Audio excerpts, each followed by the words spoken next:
70th BPSC के लिए जितना भी टाइम बचा हुआ है, अभी भी आप थोड़ी सी मेहनत करके, रेगुलर स्टडी करके, सिर्फ और सिर्फ 70th बीपीएससी का एग्जाम ओरिएंटेड जितना एग्जाम निकालने के लिए जरूरी है, उतना मटेरियल, उतना सिलेक्शन मटेरियल पढ़ के प्लस उसके एक्सक्लूसिवली रिकॉर्डेड वीडियोस देख के, तो ये हो गया पूरा पढ़ाई।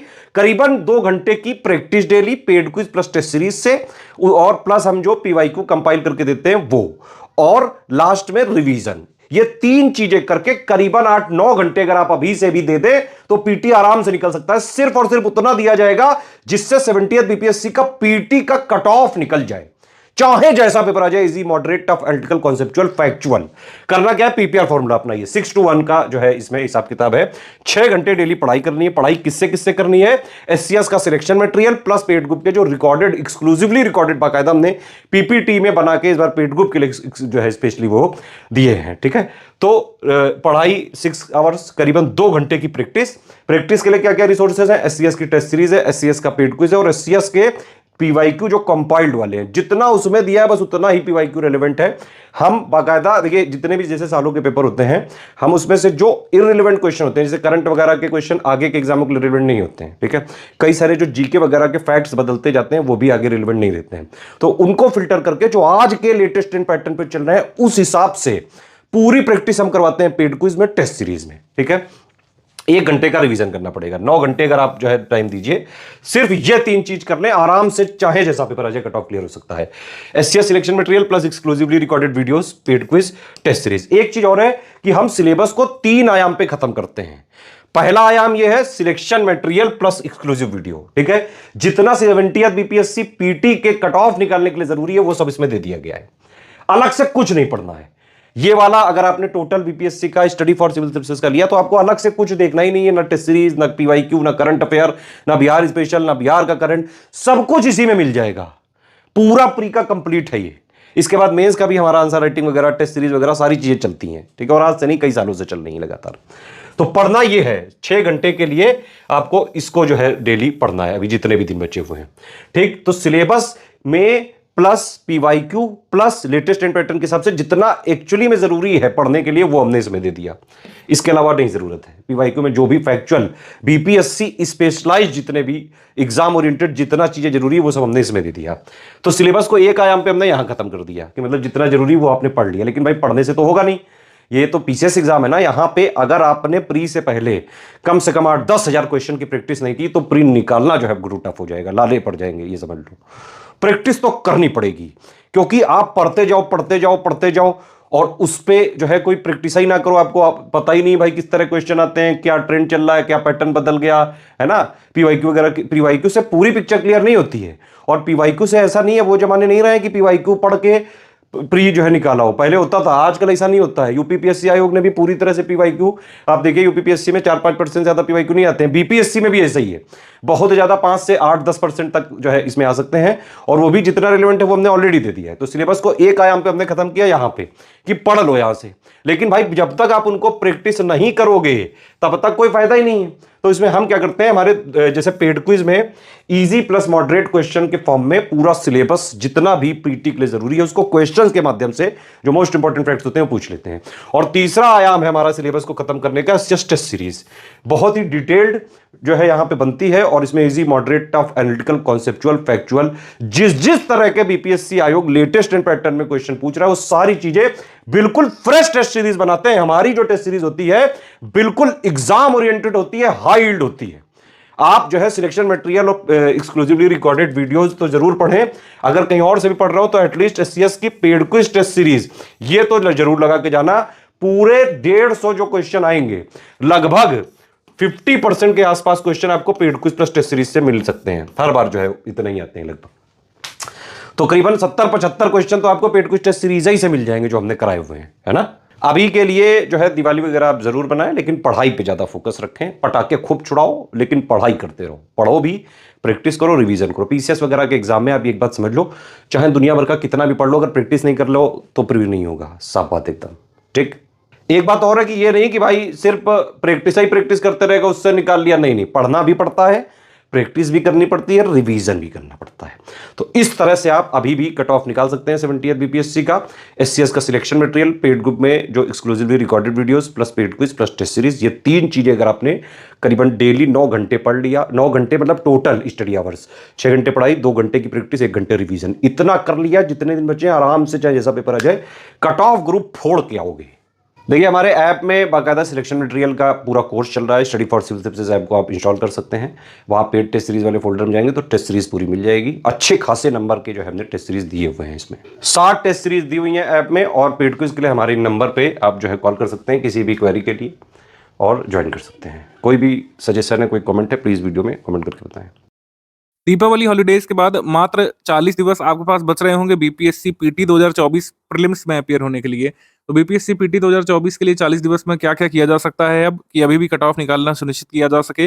10 गुना अभ्यर्थी लिए जाएंगे, लेकिन इस बार नंबर ऑफ पोस्ट काफी अच्छी आई हैं, तो 20,000 प्लस लोग मेंस लिखने वाले हैं। उन 20,000 में आप शामिल हो सकते हैं कि नहीं, ये डिपेंड करेगा कि आप कितना अच्छे तरीके से मेहनत करना चाहते हैं अंतिम 40 दिवस में, और क्या क्वालिटी स्टडी मटेरियल आप पढ़ते हैं और किस तरीके से अपनी प्रैक्टिस को और रिवीजन को ओरिएंट करते हैं। 3 नवंबर 2024 से स्टडी फॉर सिविल सर्विसेज का पेड बैच भी शुरू हुआ है। लास्ट ये पेड क्रैश कोर्स के फॉर्म में बैच टेलीग्राम में हमने शुरू किया है। सारा स्टडी मटेरियल और रिकॉर्डेड वीडियो लेक्चर्स एक साथ आपको मिल गए होंगे कल तक, मतलब कल तक मिल जाएंगे आपके पेड ग्रुप में टेलीग्राम में। किस तरीके से उनका बेस्ट यूटिलाइजेशन करके आप अंतिम 40 दिवस में अपना नाम उन 20,000 लोगों की लिस्ट में, मेंस की लिस्ट में सुनिश्चित कर सकते हैं, इस बारे में पूरा स्टडी वीडियो रहेगा। इसको शुरू से लेकर आखिर तक आपको देखना है। जो लोग भी इस साल पीटी के लिए देने जा रहे हैं, आपके मन में काफ़ी सारे सवाल होंगे, खासकर अगर आपने पिछले 2 सालों के पेपर देखे होंगे, 69th वाला, 68th वाला, और फिर उससे पहले के पेपर देखे होंगे, तो एक ड्रास्टिक अंतर आपने महसूस किया होगा कट ऑफ में भी और पेपर के लेवल में भी, और पेपर के बनाने के तरीके में भी सब कुछ चेंज हुआ है। 68 के बाद से 69 से पूरा सर के बल हर चीज़ उलट के रख दी गई है। पहले 5 ऑप्शन होते थे, more than one of the above, none of the above 5वां ऑप्शन होता था, वो हट चुका है। पहले नेगेटिव मार्किंग नहीं होती थी, वो इंट्रोड्यूस हुई थी 68 से 1/4 थी, 69 से 1/3 इसको कर दिया गया था। कट ऑफ बहुत ज़्यादा नहीं गिरा है, कुछ लोगों ने प्रेडिक्ट किया था कि कट ऑफ जो है 70-72 तक जाने लगेगा, ऐसा भी नहीं हुआ। तो इसका आशय ये है कि स्टूडेंट्स को अपनी मेहनत बढ़ानी पड़ेगी, ओल्ड पैटर्न से अलग हट करके तैयारी करनी पड़ेगी। ओल्ड पैटर्न और न्यू पैटर्न में अंतर क्या है, इसको भी ब्रीफली सबसे पहले समझ लेते हैं हम लोग। फिर एक-एक करके मैं आपके सारे सवालों के जवाब दूँगा इस तरीके से कि किस तरीके से आपको स्टडी करना है। पेड ग्रुप में अगर आप आएँ तो कैसे बेस्ट यूटिलाइज़ेशन कर सकते हैं हमारे रिसोर्सेज़ का, और कैसे मेंस की लिस्ट में अपना नाम पा सकते हैं। सब कुछ एक-एक करके बात करते हैं। पहले ओल्ड और न्यू पैटर्न समझ लेते हैं। ओल्ड पैटर्न हम लोग कर रहे हैं 67th या उससे पहले के जो पेपर हुए थे, एक री एग्जाम भी हुआ था 66th में, उसको मिला लें अगर। कंसेप्चुअल लेंथी क्वेश्चन जो है पूरे पेपर का 10 से 15% पोर्शन होता था, और कई बार ऐसा कहा जाता था कि सारे कंसेप्चुअल क्वेश्चन आप छोड़ भी दे तब भी कट ऑफ निकाला जा सकता था, क्योंकि कट ऑफ 97 के अराउंड रहता था। 67th में थोड़ा सा बढ़ा था, ठीक है, 112 113 चला गया था, तो काफ़ी वहाँ पे बवाल भी हुआ था। लेकिन वो आप अगर पेपर देखेंगे तो पेपर काफ़ी ईजी आया था, पिछले पेपर्स की तुलना में ईजी आया था, और कट ऑफ तो हाई जाना ही था।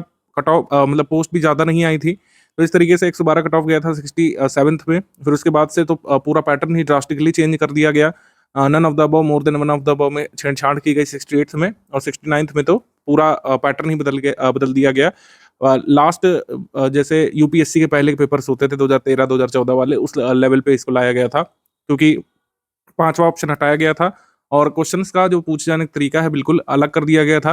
मल्टीपल स्टेटमेंट वाले सवाल जिस तरीके के पहले कभी नहीं आए, असर्शन रीजन वाले सवाल आज तक बीपीएससी नहीं पूछे थे 69 से पहले, वो भी इसमें पूछे गए थे। तो आयोग का स्पष्ट यहाँ पे संदेश था कि सिर्फ पुराने पैटर्न पर नहीं काम बनेगा, आपको कंसेप्चुअल लेंदी पोर्शंस और डिटेल्ड में आपको चीज़ें पढ़नी पड़ेगी। पहले पीवाईक्यू करीब जो है पूरे पेपर का 10 से 20% कई बार रिपीट हो जाते थे, पूरे 150 में से कई बार 15 से 20 पीवाईक्यू रिपीट हो जाते थे, लेकिन अब पीवाईक्यू बहुत ही कम रिपीट हो रहे हैं। होगा भी तो 2-3 क्वेश्चन जो है मिला करके एक पीवाईक्यू रिपीट होगा, अन्यथा डायरेक्ट पीवाईक्यू सिर्फ 2 या 3 क्वेश्चन ही रिपीट हो रहे हैं, जिससे आपको खास लाभ नहीं मिलता है। अब हमारी कैलकुलेशन ये कहती है कि 40 से 50% आपको कंसेप्चुअल और लेंदी फैक्ट वाले क्वेश्चन मिलते हैं। इनमें अगर आप सारे छोड़ देते हैं तो निश्चित तौर पर कट ऑफ से बाहर चले जाएंगे, क्योंकि कट ऑफ कितना जा रहा है, 92 गया था, 92 93 करीब जो गया था यूआर के लिए 69th में, तो उसके अराउंड आपको लाना है। यानी कि आपको 75 प्लस क्वेश्चन तो सही करने ही हर हाल में। आप सारे कंसेप्चुअल क्वेश्चन नहीं छोड़ सकते, कुछ क्वेश्चन भले ही छोड़ सकते हैं निगेटिव मार्किंग को जो है थोड़ा सा अलग रखने के लिए, लेकिन आप सारे के सारे कंसेप्चुअल क्वेश्चन नहीं छोड़ सकते हैं। कंसेप्चुअल और जो लेंदी क्वेश्चन हैं उनमें से आपको करीब 60% क्वेश्चन तो सॉल्व करने ही पड़ेंगे। जो कठिन वाले सवाल हैं ये आप सारे नहीं छोड़ सकते, इनमें से 60% आपको सॉल्व करना ही पड़ेगा और सही सॉल्व करना पड़ेगा, तभी आप उन 20,000 लोगों की लिस्ट में आएंगे जो लोग मेंस लिखने वाले हैं इस साल। ओल्ड पैटर्न और न्यू पैटर्न का इस तरीके से एक एग्जांपल आप देख सकते हैं। ये पीवाईक्यू नहीं है बीपीएससी का, ये मैंने खुद बनाया है जिससे आपको समझ में आए कि किस तरीके से ओल्ड पैटर्न होता था। ये ओल्ड पैटर्न है, ओल्ड पैटर्न का मतलब है इस तरीके से पहले प्रश्न आते थे, एक ही टॉपिक पर आप 2 अलग-अलग प्रश्न देख पा रहे हैं। आप समझ पाएँगे ओल्ड पैटर्न कैसा होता था। ओल्ड पैटर्न रिलेटिवली ईज़ी होता था क्योंकि आपको शेल गैस और शेल तेल तेल के बारे में कुछ ही चीज़ यहाँ पे आइडेंटिफ़ाई करनी है, ठीक है? जबकि दूसरे में क्या है, अगर मान लीजिए 9th के बाद 17th बीपीएससी देने जा रहे हैं, 71 होगा आगे, इस तरीके के प्रश्न आपको देखने को मिल सकते हैं, इसको न्यू पैटर्न बोलते हैं, जिसमें आपको पूरा कॉन्सेप्ट यहाँ पर शेल ऑयल, शेल गैस इन सब के बारे में और उसका क्या रिलेशन है, नॉर्मल जो क्रूड ऑयल होता है उसके संबंध में कैसा होता है, ये पूरी चीज़ आपको पता होनी चाहिए। शेल गैस और शेल तेल परंपरागत संसाधन है, गैर परंपरागत संसाधन है। 1500 मीटर पर पाए जाने वाले पारंपरिक कच्चे तेल की तुलना में अधिक गहराई पर स्थित होते हैं। तो ये कहने का मतलब है कि जब भी आप कोई भी चीज़ पढ़ेंगे, चाहे आप मान लीजिए प्लेट्यू पढ़ रहे हैं, पहाड़ पढ़ रहे हैं, भारत की फिजियोलॉजी पढ़ रहे हैं, ठीक है, भारत की डेमोग्राफिक्स पढ़ रहे हैं, अच्छे से डिटेल में आपको चीज़ें तैयार करनी पड़ेगी क्योंकि ईज़ी क्वेश्चन बहुत ही कम आने वाले हैं। मॉडरेट और डिफिकल्ट लेवल को के क्वेश्चन आपको सॉल्व करने ही पड़ेंगे। तो ये आप दिमाग में बैठा लीजिए, ये थोड़ा-सा डिफिकल्ट लेवल के लिए तैयार करना पड़ेगा। अपने आप को भ्रम में मत रखिए, किसी बड़े कोचिंग संस्थान के कहने पर मत रखिए कि इधर-उधर की बातें करके, फर्जी चीज़ें पढ़ा करके, 4 पन्ने की चौपत्तियाँ दे करके आपका प्रीलिम्स निकल जाएगा, ऐसा नहीं होने वाला है। जो लोग ऐसा सोचते हैं, वो फिर अपीयर होंगे और आगे भी अपीयर होना पड़ेगा अगर आपका सपना है तो। आपको कहीं न कहीं जो है डिफिकल्ट के लिए खुद को तैयार करना पड़ेगा। तो पहले शुरू के स्ट्रैटेजी के 5-7 मिनट मैंने इसी में व्यतीत किए, आपके दिमाग में ये बात डालने के लिए कि ईज़ी नहीं है, कितना टफ है, कितना डिफिकल्ट है, ये आपको समझ में आ चुका होगा। अब हम दूसरे फेज़ पर आते हैं स्ट्रैटेजी में कि तैयार कैसे करेंगे। स्ट्रैटेजी का फेज़ नंबर 2 कैसे करना है? कैसे करने का सिर्फ़ सिंपल एग्ज़ाम्पल है।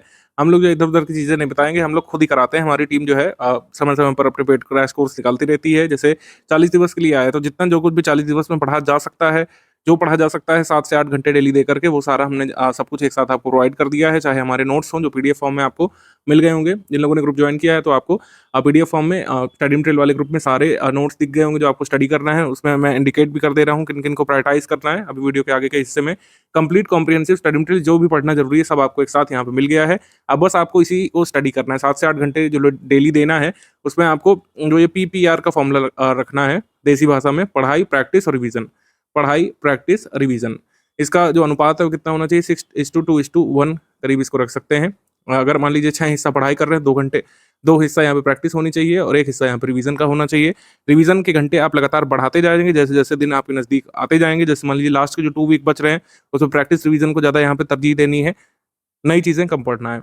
7 से 8 घंटे डेली यहाँ पर देना पड़ेगा। 7 से 8 घंटे दिए बिना आप बीपीएससी पीटी को कनकर करने की, इसको क्वालीफाई करने की उम्मीद छोड़ दीजिए। थोड़ा-सा कठिन है, मैंने पहले ही बता दिया कि इसमें समय देना पड़ेगा, लगना पड़ेगा। अगर आपको कोई भ्रमजाल में रखना चाह रहा है, जो कि हम लोग नहीं रखते हैं। हम लोग किसी भ्रमजाल में स्टूडेंट को नहीं रखते हैं कि 4 पन्ने की चौपत्तियाँ दे दी और उससे आपका कोई भला ना हुआ, ये सब काम हम लोग कभी नहीं करते हैं।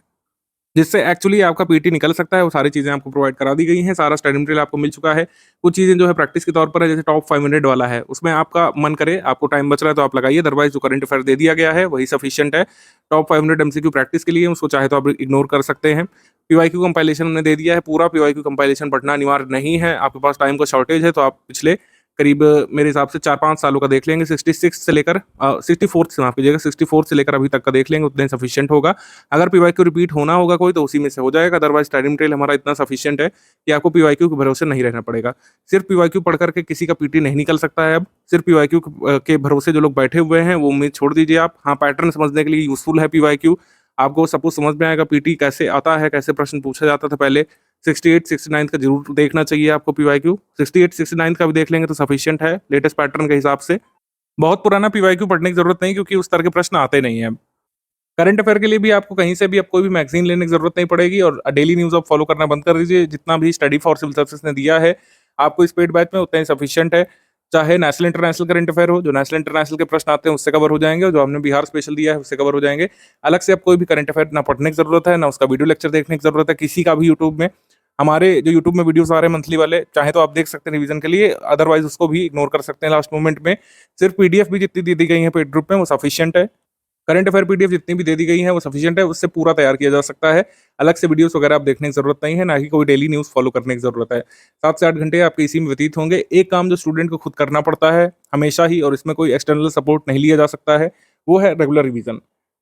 रेगुलर रिवीजन जो है आपको करना पड़ेगा यहाँ पर। रेगुलर रिवीजन का जो तरीका है, रेगुलर रिवीजन कई तरीके से किया जा सकता है। रेगुलर रिवीजन का एक तरीका ये है कि पहले जो आपने सारे हमारे नोट्स पढ़ लिए, एक बार अच्छे से सब्जेक्ट वाइज नोट स्टडी कर लिए और फिर वीडियो लेक्चर आप सुन के रिवाइज कर सकते हैं।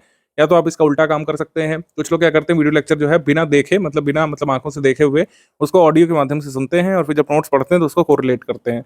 एक ही तरीका हो सकता है। कुछ लोग क्या करते हैं कि सारा स्टडी मटेरियल पढ़ते हैं, फिर जब हमारे प्रैक्टिस रिसोर्सेज लगाते हैं जैसे टेस्ट सीरीज वगैरह और पेड क्विज लगाते हैं तो उसको रिकॉल करते हैं। तो ये कुछ तरीके हो सकते हैं रिवीजन के। रिवीजन आपको करना पड़ेगा, और कितना होना चाहिए रिवीजन मेरे हिसाब से, यहाँ पर जैसे एक हिस्सा दिया हुआ है, इसका मतलब है कि अगर आप 7 घंटे 8 घंटे डेली पढ़ रहे हैं तो 1 घंटे जो रिवीजन के लिए होना चाहिए, जो भी आपने पुराना पढ़ा एक बार क्विक रिवीजन उसका करना है। सारी चीज़ें नहीं रिपीट करनी है। मान लीजिए आप हिस्ट्री पढ़ रहे हैं, कोई दिन हिस्ट्री पॉलिटी पढ़ रहे हैं, तो ज्योग्राफी में आपको पूरा जो कह सकते हैं एक बड़ा चंक है उसको 1 घंटे के भीतर रिवाइज करने की क्षमता बनानी पड़ेगी।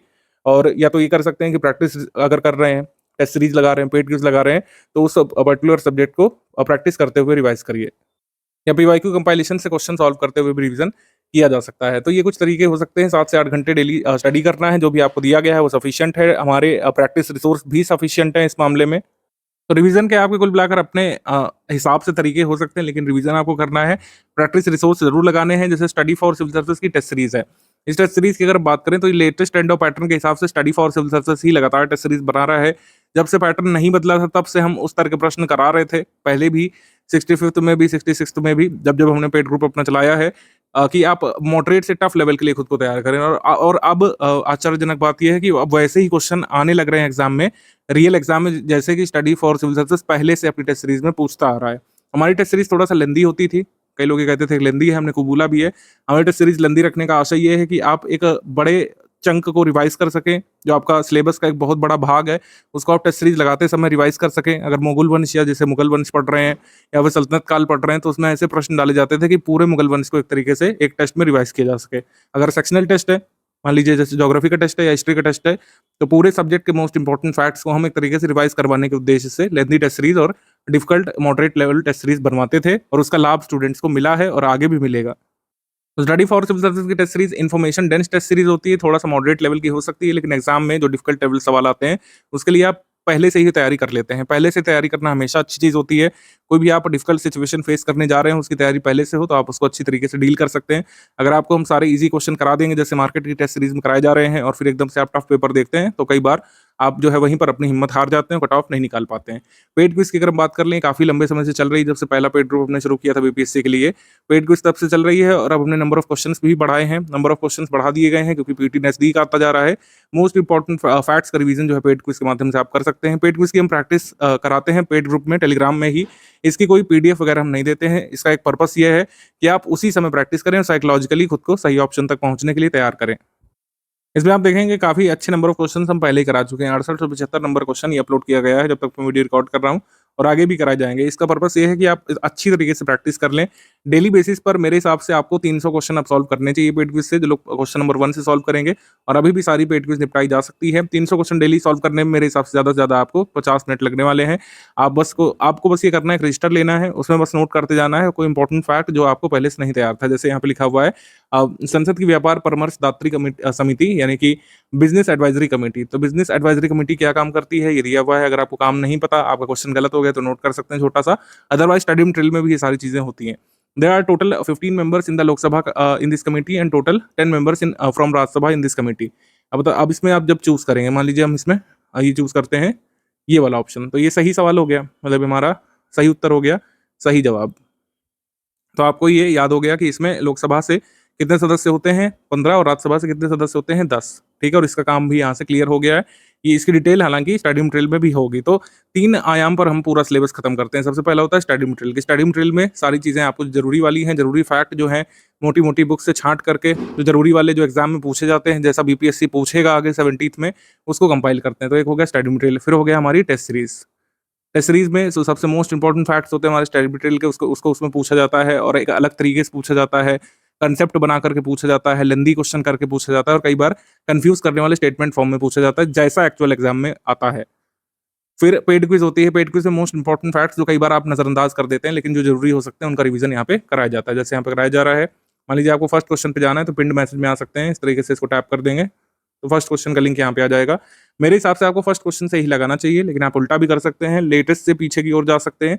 और करंट अफेयर के जो सवाल हैं मेरे हिसाब से सारे ही रेलिवेंट है इस पेड क्विज में, सारे के सारे सवाल रेलिवेंट हैं। सारे सवाल अगर आपने लगा लिए तो आप मान के चलिए कि 40% पेपर की तैयारी पीटी के लिए ऑलरेडी हो चुकी है। लेकिन अच्छे से सारे सवालों को लगाना है और सिर्फ सवाल लगाना काफ़ी नहीं है। मैंने बताया तीनों चीज़ें ज़रूरी हैं, स्टडी मटेरियल पढ़ना ज़रूरी है, कोई टेस्ट सीरीज़ लगानी ज़रूरी है फुल पेड ग्रुप वालों को और पेड क्विज़ तो लगानी ही लगानी है। पिछले 67 बीपीएससी में मेरी सेकंड रैंक आई है। तो इसके लिए मैं स्टडी फॉर सिविल सर्विसेज की पूरी टीम को बहुत सारा थैंक यू करना चाहूँगी, क्योंकि उन्होंने मेरी जर्नी को बहुत सिंप्लीफाई किया है। मेरा नाम निकिता है। रिसेंटली अभी मेरा पंचायती राज डिपार्टमेंट में ऑडिटर के पद पे सिलेक्शन हुआ है, जो कि बीपीएससी एग्ज़ाम कंडक्ट करवाई थी। तो मेरी इस सक्सेस के लिए मैं स्टडी फॉर सिविल सर्विसेज की पूरी टीम को बहुत बहुत थैंक यू करना चाहूँगी। ज्ञान सर को इकोनॉमिक का सर्वे और बजट के वीडियो के लिए वो फैक्ट्स को इतनी बार रिपीट कर देते थे कि वो उसे याद करना बहुत इजी हो जाता था। तो thank you study for civil services मेरी जर्नी को इतना सिंप्लीफाई करने के लिए। तो स्टडी फॉर सिविल सर्विसेज के स्टूडेंट्स जो है रैंक 2 रैंक 1 तक ला चुके हैं बीपीएससी के एग्जाम्स में, ये किसी से छुपा नहीं है। निकिता मैडम का इंटरव्यू आप हमारे चैनल पर भी देख सकते हैं, डिटेल्ड इंटरव्यू, सारी उन्होंने इन्फॉर्मेशन दी है, कब उन्होंने ज्वाइन किया, कैसे हमारी टीम सपोर्ट करती थी प्रीलिम्स में और फिर मेंस में भी। तो ये सब कुछ जो है स्टूडेंट्स खुद बताते हैं। स्टडी फॉर सिविल सर्विसेज एकमात्र ऐसा इंस्टीट्यूट है जो इन सब फर्जीवारों में नहीं पड़ता है, कोई किसी को बुलेट बांटे दे रहा है, कोई किसी के नाम फ्लैट लिखाई दे रहा है, ये सब चीज़ें जो है फर्जी चीज़ें होती हैं। स्टूडेंट का जो ऑनेस्ट फीडबैक होता है स्टूडेंट खुद ही बताते हैं सिलेक्शन लेने पर, और हमारे यहाँ पर फ़ी दे करके ही इन्होंने ज्वाइन किया था, कोई ऐसा नहीं है कि इनको कोई कंसेशन शुरू में दिया गया था। तो सारे लोग ज्वाइन करते हैं, सारे लोग जो है हमारा स्टडी मटेरियल को पढ़ते हैं। जो लोग अच्छे तरीके से, जैसा स्ट्रैटेजी में बताया जाता है उसको अच्छे तरीके से बाय हार्ट अगर स्टडी करते हैं, जैसा बताया गया है उसी हिसाब से फॉलो करते हैं, तो वही लोग फाइनली सिलेक्ट होते हैं। और आप भी जानते हैं कि पोस्ट लिमिटेड ही हैं, 2000 भी हैं, तो क्या सारे लोग बिहार के नहीं पीसीएस ऑफिसर बन जाएंगे? लेकिन जो डिजर्विंग है, जो अच्छे से एग्जाम की डिमांड पूरी करेंगे, वो लोग निश्चित तौर पर सिलेक्ट होंगे। एग्जाम की डिमांड पूरी करना बहुत ज़रूरी है, स्टेट पीसीएस में या फिर किसी भी छोटे मोटे एग्जाम तक में भी आपको एग्जाम की डिमांड तो पूरी करनी पड़ेगी अगर वहाँ पर पोस्ट के लिए एग्जाम मांगा गया है तो एग्जाम की डिमांड पूरी करने पर स्टडी फॉर सिविल सर्विसेज की टीम ने हमेशा फोकस किया है और आगे भी करते रहेंगे। और अगर आपने भी हमारे रिसोर्सेज के माध्यम से एग्जाम की डिमांड पूरी की तो आप भी निश्चित तौर पर सिलेक्ट हो सकते हैं। तो कुल मिलाकर 3 चीज़ें ज़रूरी हैं जो मैंने बताया कि स्टडी फॉर सिविल सर्विसेज के स्टडी मटेरियल से स्टडी करना, और फिर जो है आपको सारा करंट अफेयर यहीं से स्टडी करना है। प्रैक्टिस ज़रूर करना है, प्रैक्टिस रिसोर्सेज हमने दिखा दिया आपको, टेस्ट सीरीज है, पेड क्विज है, पीवाईक्यू कंपाइलेशन है। पीवाईक्यू कंपाइलेशन पढ़ेंगे तो आपको 4-5 क्वेश्चन का बेनिफिट तो ऐसे ही मिलता है जो रिपीट होते हैं, और पूरा पैटर्न भी आपको समझ में आएगा किस टॉपिक से किस हद तक किस लेवल के क्वेश्चन अब तक पूछे जा चुके हैं, क्लियर होगा। और रेगुलर रिवीजन तो आपको करना ही है। रेगुलर रिवीजन की टेक्निक्स भी हमने बता दी हैं जो फॉलो की जा सकती हैं। एक टेक्निक नोट मेकिंग की भी है, लेकिन मेरे हिसाब से जब 40 दिवस बचे हैं तो नोट मेकिंग के चक्कर में आपको नहीं पढ़ना चाहिए। रेगुलर रिवीजन अगर आप कर लेंगे स्टडी मटेरियल का तो ज़्यादा बेनिफिशियल और फ्रूटफुल रहेगा। मान लीजिए हमने ज्योग्राफी के नोट्स दिया है, अब उसका या तो आप इतने टैलेंटेड हो कि उसके शॉर्ट नोट्स बनाइए। अगर आपको लग रहा है कि शॉर्ट नोट्स नहीं बन पा रहे हैं तो उसी को 2 बार आप पढ़ लीजिए, एक बार वीडियो लेक्चर देख लीजिए, तो बस आपका उतना क्लियर हो जाएगा जितना एग्जाम में क्वेश्चन सही करने के लिए जरूरी होगा। टेस्ट सीरीज का शेड्यूल ये यहाँ पे गिवन है। टेस्ट सीरीज आपका जो है 5 नवंबर शुरू होकर के रेगुलर चलेगा। आप इसको अच्छे से लगाते रहिएगा। सेक्शनल टेस्ट और बाद में फुल एंड टेस्ट जो होने हैं ये आपके लिए बहुत बेनिफिशियल साबित होंगे। पूरे बीपीएससी पीटी सिलेबस के मोस्ट इंपॉर्टेंट फैक्ट्स का रिवीजन आप कर लेंगे। अब देखिए इसमें स्कोर वगैरह कैलकुलेट करने के चक्कर में नहीं पड़ेगा, ये ऑफलाइन मोड में होनी है, पीडीएफ से होगी, तो आप ओएमआर पर इसको अटेम्प्ट करेंगे। लेकिन मेरे हिसाब से 4-4 5-5 घंटा एक टेस्ट का एनालिसिस नहीं करिएगा। सही तरीका ये है कि आप एक बार देख लीजिए आप सही कर पा रहे हैं कि नहीं कर पा रहे हैं, और 1 घंटा टेस्ट अटेम्प्ट करने के बाद बस 1 घंटा और आपको देना चाहिए उसका एक्सप्लेनेशन पढ़ने के लिए। 1 आवर जो है हर टेस्ट सीरीज का एक्सप्लेनेशन पढ़ने में जरूर समय व्यतीत कीजिएगा, क्योंकि एक्सप्लेनेशन पार्ट में मोस्ट इंपॉर्टेंट फैक्ट्स उसमें लिखे रहते हैं। एक्सप्लेनेशन पार्ट में आप कई बार ये भी समझ पाएंगे किस तरीके से एग्जाम में आपको घुमाया जाता है, करेक्ट नॉट करेक्ट करके, या फिर किसी स्टेटमेंट को हल्का सा गलत कर दिया जाता है, जैसे बीपीएससी करता है। जैसे हीट वेव वाला सवाल पूछा था 69th में, तो इस तरीके से आप समझ पाएंगे किस तरीके से क्वेश्चन मतलब घुमाया जाता है एग्जाम में, तो वो आप समझ पाएंगे। एक्सप्लेनेशन पार्ट पढ़ने में 1 घंटा लगाइएगा, 1 घंटा अटेम्प्ट करने में। कोई भी टेस्ट सीरीज आप 2 घंटे से ज़्यादा अटेम्प्ट करने में मत लगाइएगा, क्योंकि सारी की सारी टेस्ट सीरीज आपको सॉल्व करनी है। एक ही टेस्ट सीरीज को 100 बार नहीं पढ़ना है, कम से कम सारी टेस्ट सीरीज का एटलीस्ट एक्सप्लेनेशन पार्ट आपको पढ़ करके जाना है। एकदम टाइम कंस्ट्रेंट है, आप सॉल्व मत करिए, आप टेस्ट सीरीज में देखिए क्या पूछा गया है, उसका सही आंसर क्या है और एक्सप्लेनेशन क्या है। कई बार उतना भी काफ़ी होगा। अगर आपके पास बहुत टाइम शॉर्टेज है तो टेस्ट सीरीज को जो है एज अ स्टडी मटेरियल भी स्टडी किया जा सकता है, जैसे हम लोग करते थे पहले कॉलेज या स्कूल टाइम में। आपने देखा होगा कि बैक ईयर के पेपर को एज अ स्टडी मटेरियल हम लोगों को कई बार तैयार करना पड़ता था, वो भी किया जा सकता है टाइम कंस्ट्रेंट में। बाकी टॉपिक वाइज सर ने अभी कुछ दिन पहले वीडियो बनाया ही था, क्या प्रायोरिटी देनी है, ये लिखा हुआ है। 69th में किस सब्जेक्ट से कितने क्वेश्चन आए थे और 68th का भी लिखा हुआ है। बिहार स्पेशल थोड़ा सा वेरी किया था, बिहार स्पेशल से ज़्यादा सवाल आए थे 68th में, 69th में थोड़े से कम आए थे, लेकिन एवरेज बिहार स्पेशल अब बढ़ेगा ही सवाल, और बिहार स्पेशल अच्छे से आपको स्टडी करना पड़ेगा। जो कि हमने दिया हुआ है, जितना हमने दिया है वही सफिशिएंट है। पीडीएफ से ही कम से कम अगर एक बार पढ़ करके एक बार रिवाइज कर लेंगे बिहार स्पेशल और बिहार करंट अफेयर, तो उतना ही सफिशिएंट होगा। एवरेज पिछले 5 वर्षों का एनालिसिस यहाँ पे दिया हुआ है। 30 से 32 सवाल जो हिस्ट्री के आते हैं, इसमें मैक्सिमम क्वेश्चन जो है मॉडर्न हिस्ट्री के होते हैं। मॉडर्न हिस्ट्री का पोर्शन अच्छे से स्टडी कर लीजिएगा। जिनको थोड़ा-सा भी कन्फ्यूजन है, वो वीडियो लेक्चर देख सकते हैं। अच्छा, कुछ लोग पूछेंगे कि इतने सारे वीडियो लेक्चर हैं, काफ़ी ज़्यादा मतलब टाइम ड्यूरेशन है, तो कैसे इसको कवर करें? जैसे कुछ लोगों के मन में डाउट होगा कि क्या सारे वीडियो लेक्चर्स आपको तैयार करने हैं, सारे देखने हैं? नहीं, सारे नहीं देखने हैं आपको। जिस भी पोर्शन में आपको लगे, जैसे बिहार स्पेशल आप स्टडी कर रहे हैं, आपको कुछ डाउट आ रहा है उसमें, कोई चीज़ नहीं समझ में आ रही, बिहार स्पेशल में आप ज्योग्राफी पोर्शन समझना चाहते हैं या आर्ट एंड कल्चर वाला पोर्शन समझना चाहते हैं, तो उसके लिए वीडियो लेक्चर देख सकते हैं। वीडियो लेक्चर क्योंकि टॉपिक वाइज़ है, तो ढूँढने में भी ऐसी कोई दिक्कत नहीं होगी। सारे वीडियोज़ जो है क्रमवार आपके टेलीग्राम चैनल में ये पोस्ट कर दिए गए हैं। फुल क्वालिटी में आप उसको देख सकते हैं। और वीडियो लेक्चर और जितना भी स्टडी मटेरियल है, वो बाइलिंगुअल तो है ही। हमने इंट्रोडक्शन वीडियो में या फिर जो प्रोस्पेक्टस वाला वीडियो होता है, उसमें भी हमने बता दिया था। वीडियो लेक्चर भी बाइलिंगुअल है, यानी कि हिंदी का अलग वीडियो लेक्चर है। आपको हिंदी माध्यम में देखना है, हिंदी माध्यम में पूरा देख सकते हैं। आपको अंग्रेजी माध्यम में देखना है, अंग्रेजी माध्यम में पूरा वीडियो लेक्चर देख करके समझ सकते हैं। ठीक है, स्टडी मटेरियल में भी यही है। हिंदी माध्यम में भी अलग पूरा पीडीएफ है, इंग्लिश माध्यम में भी अलग है। इवन जो पेड क्विज के क्वेश्चन है, उसमें भी हिंदी में अलग अपलोड होता है और इंग्लिश में अलग क्वेश्चन अपलोड होता है। जहाँ पर जगह होती है उसको बाइलिंगुअल किया जाता है। और टेस्ट सीरीज भी हमारी बाइलिंगुअल होती है, जैसा बीपीएससी का पेपर आता है। तो लैंग्वेज कोई इशू रहेगा नहीं। आपको कोई भी सब्जेक्ट में डाउट है, आपको मान लीजिए ज्योग्राफी में ह्यूमन ज्योग्राफी सेक्शन में डाउट आ रहा है, ज्योग्राफी में ह्यूमन ज्योग्राफी पोर्शन में फंस रहे हैं, ह्यूमन ज्योग्राफी पोर्शन में जा करके आप ह्यूमन ज्योग्राफी पोर्शन का वीडियो देख सकते हैं वहाँ पर। ठीक है, आपको मॉडर्न हिस्ट्री नहीं समझ में आ रही है, मॉडर्न हिस्ट्री में फैक्ट्स में फंस रहे हैं, आप मॉडर्न हिस्ट्री का video study for civil services का देख सकते हैं। मेडिवल वाला अगर आपको क्लियर है, एंशिएंट वाला क्लियर है, तो एंशिएंट वाला मेडिवल वाला वीडियो छोड़ सकते हैं, पीडीएफ से रिवाइज कर सकते हैं।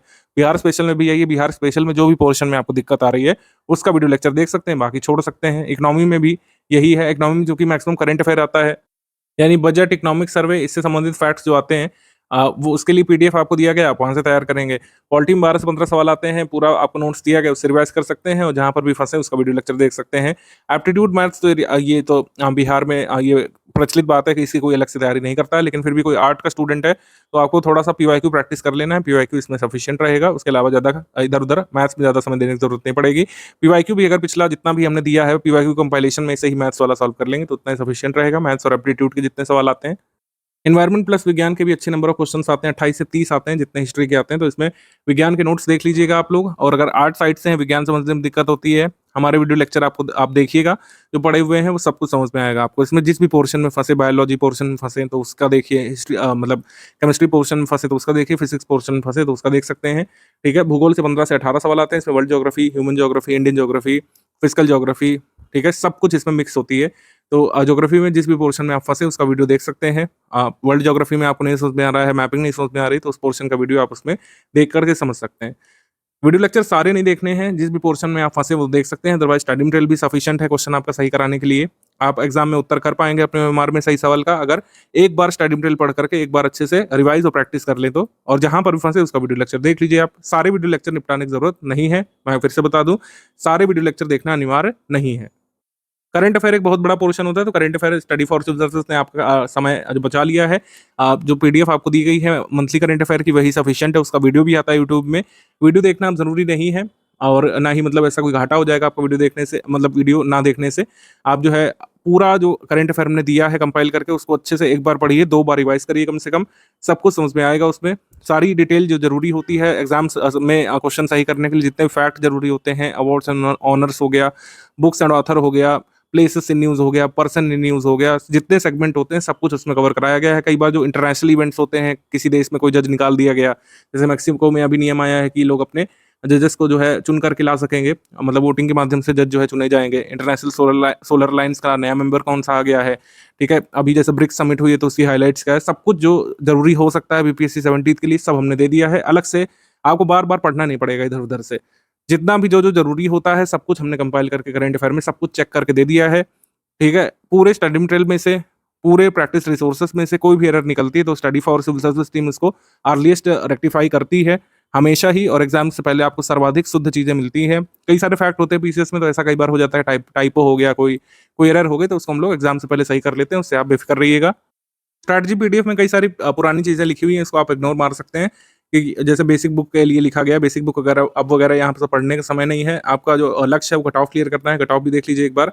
जब से नेगेटिव मार्किंग इंट्रोड्यूस हुई तब से ही का कट ऑफ मैंने आपको दिखा रहा हूँ, क्योंकि 67 का 113 गया था, उसको देखने का मतलब नहीं है। 113 आपको ला नहीं पाएगा, ना ही लाना जरूरी है। यूआर कैटेगरी का 91 गया था जब नेगेटिव में इंट्रोड्यूस हुई थी और पैटर्न बदला गया था।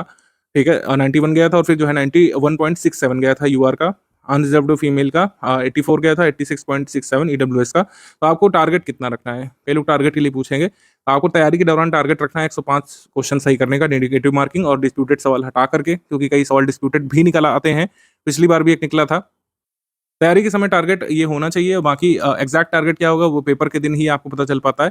तैयारी के समय ये टारगेट रखना है, ये मैं लिख भी दे रहा हूँ। तैयारी के दौरान 105 सही क्वेश्चन का टारगेट रखना है, जो बिल्कुल निकाला जा सकता है। जो चीज़ें हमने बताई, जो चीज़ें आप फॉलो करेंगे, अगर रिलीजियसली फॉलो करेंगे तो 105 टारगेट कोई बहुत दूर नहीं है। अगर इनमें से 95 भी आप ले आए, क्योंकि इस समय जो पैटर्न चल रहा है 95 क्वेश्चन बहुत हैं किसी भी कैटेगरी के लिए। 95 तक भी अगर आप सही क्वेश्चन तक पहुंच गए, नेगेटिव मार्किंग का इफेक्ट हटा करके, तो आप जो है पीटी के लिए निश्चित तौर पर सिलेक्ट हो सकते हैं। शर्त वही है, जितना करंट अफेयर दिया गया है वो स्टडी करना पड़ेगा, जितना स्टडी मटेरियल दिया गया है एक बार पढ़ के एक बार रिवाइज करना पड़ेगा। जहां फंसे वहां पर आप वीडियो देख सकते हैं, और नए पैटर्न के हिसाब से तैयारी करनी पड़ेगी। यानी कि जो टफ कंसेप्चुअल और लेंदी फैक्ट वाले सवाल हैं वो सही करने का आपको मंतव्य बनाना पड़ेगा। कोई रॉकेट साइंस नहीं करना है। जैसे साइंस है, मान लीजिए साइंस में टफ क्वेश्चन आएंगे या हिस्ट्री के टफ क्वेश्चन आएंगे, ज्योग्राफी के, सब कुछ आपको हमारे स्टडी मटेरियल में मिलेगा। बस उसको याद रखना है, तैयार रखना है। तैयार रखना जो है स्टूडेंट की जिम्मेदारी है, और निश्चित तौर पर आप इस तरीके के सवाल भी सही कर पाएंगे न्यू पैटर्न वाले, अगर आप हमारा करंट अफेयर, हमारे नोट स्टडी करेंगे, हमारे रिसोर्सेज से प्रैक्टिस करेंगे और पेड क्विज लगातार सॉल्व करेंगे। तो रेगुलर रिवीजन करने का आपको अपना मेथड तलाश करना पड़ेगा, जो आपके लिए बेस्ट वर्क करता है वो रिवीजन मेथड आप अपना सकते हैं। नोट मेकिंग कुछ लोगों को फ्रूटफुल लगती है तो वह भी कर सकते हैं। मेरे हिसाब से रिकमेंडेड नहीं है कि बहुत लंबे लंबे नोट्स बनाइए। इससे बेहतर होगा कि जो स्टडी मटेरियल दिया गया है उसका एक दो बार और अच्छे से रिवीजन कर लिया जाए।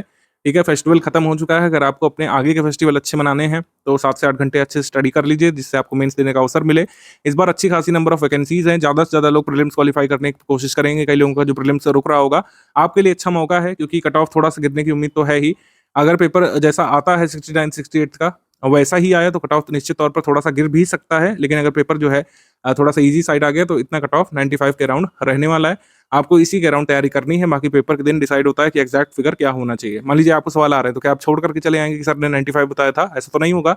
तो उसके हिसाब से आपको देखना पड़ेगा कि क्या उस दिन का माहौल है। लेकिन अभी के लिए तैयारी के दौरान 105 का टारगेट रखना है, जो बिल्कुल अचीवेबल है, डुएबल है, और पहले भी लोगों ने किया है। कोई रॉकेट साइंस आप लोग नहीं करने जा रहे हैं। पहले भी स्टडी फॉर सिविल सर्विस के लास्ट मोमेंट्स के नोट्स लेकर के लोगों ने अपना बीपीएससी पीटी निकाला है। आप वो दिन याद करिए 65th के 66th वाले लोगों ने किया है, आप भी कर सकते हैं। पैटर्न आया तो क्या हुआ, आप एक जोशीले छात्र हैं। आप अगर एग्जाम की डिमांड पूरी करेंगे तो चाहे जो भी पैटर्न हो आप निश्चित तौर पर सिलेक्ट हो सकते हैं।